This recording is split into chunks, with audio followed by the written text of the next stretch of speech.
18 मई 2026 कस्बा काइन को डिटेल में देखते हैं। इस टाइम जो कस्बा काइन की मार्केट प्राइस चल रही है वो 0.03 के लगभग चल रही है, -1.14% के लगभग जो डिक्रीज फेस देखने को मिला है। 24 आवर में हाई जो है 0.035 और लो जो है 0.033 के लगभग तो जो है देखने को मिला है।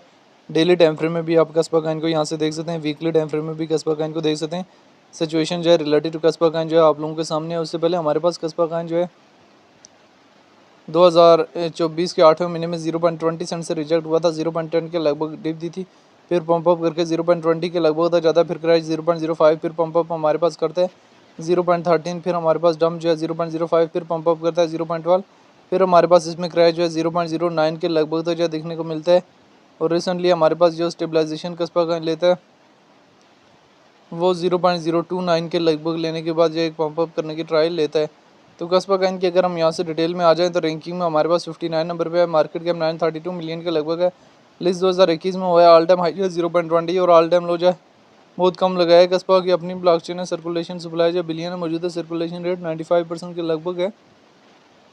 कस्बा काइन आने वाले टाइम में क्या रिकवर कर सकता है? तो जी बिल्कुल 100% जो है रिकवरी करने की कैपेसिटी अपने अंदर रखता है।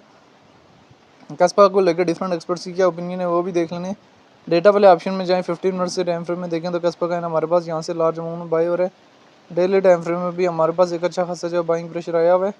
मंथली टाइम फ्रेम में भी आप यहाँ से कस्बा काइन को देख सकते हैं। तो स्लोली किसी न किसी हद तक जो अपवर्ड से अपवर्ड की तरफ जाने की ट्राई ले रहे हैं। आने वाले टाइम में next targeting area 0.06, then 0.09, then हमारे पास 0.13, देन हमारे पास नेक्स्ट टारगेटिंग एरिया 0.15 सेंट के लगभग तक जो है वो हो सकता है।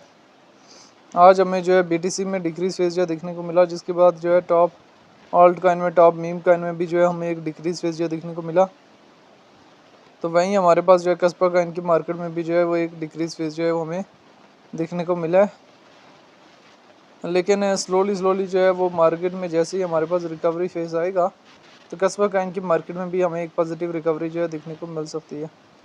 तो मार्केट में बड़ी सोच समझ के इन और बड़ी सोच समझ के एग्जिस्ट होना होता है। लेवरेज वगैरह और इन तमाम चीज़ों का जो है ख्याल जो है लाजमी रखना होता है जब भी मार्केट में एंट्री और एग्जिट जो लेना होता है।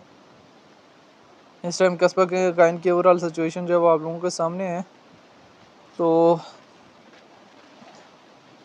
BTC में आज जो है मंडे है, BTC में अगेन जो है वो हमें कितना डिक्रीज फेज देखने को मिला, 76,708 के लगभग तक जो है डिक्रीज फेज देखने को मिला। BTC के इस डिक्रीज फेज के बाद जो है अभी स्टेबलाइजेशन आ रही है किसी न किसी हद तक, जिसके बाद जो है वो हमें एक्सपेक्टेशन ये लगाई जा रही है कि ओवरऑल मार्केट में भी एक स्टेबलाइजेशन आएगी। और कस्बा काइन भी हमारे पास रिसेंटली इसी एरिया में स्टेबलाइज होने की ट्राई कर रहा है 0.033 की रेंज में। और इसी एरिया में स्टेबलाइज होने के बाद शॉर्ट टाइम फ्रेम के लिए कस्बा काइन के जो अगेन जो है टारगेटिंग एरियाज़ हैं, रिसेंटली ये 0.04 के लगभग से रिजेक्ट हुआ है। अगेन ये 0.031 की रेंज में ही स्टेबलाइज होकर या 3233 की रेंज में स्टेबलाइज होकर next targeting area 0.040 short time frame के लिए। थोड़े से लॉन्ग टाइम फ्रेम के लिए देखें तो 0.05, देन हमारे पास 0.08, देन 0.10, 15, 20, 30 तक भी जाने की इजीली जो है वो कस्बा काइन के अंदर कैपेसिटी जो मौजूद है। मेंटेनेबल लेवरेज और मेंटेनेबल स्टॉप लॉस के साथ ही जो है कस्बा काइन की मार्केट में इन और कस्बा काइन की मार्केट से जो है एग्जिस्ट हुआ जा सकता है। तो बहरहाल ये एक शॉर्ट सी हिस्ट्री थी रिलेटेड टू कस्बा काइन जो मैंने किसी न किसी हद तक जो है शेयर करने की ट्राई किया, जिसमें मैंने कस्बा काइन के हवाले से जो है डिटेल वगैरह भी शेयर की है। तो लेवरेज वगैरह और इन तमाम चीज़ों का जो है ख्याल रखना होता है जब भी मार्केट में एंट्री एंड एग्जिट लेना होता है। तो कस्बा काइन को लेके जो है वो आपकी अपनी क्या राय है कि इसका फ्यूचर क्या है और आने वाला टाइम में कहाँ से कहाँ तक जा सकता है, कमेंट बॉक्स के अंदर लाजमी बताना है।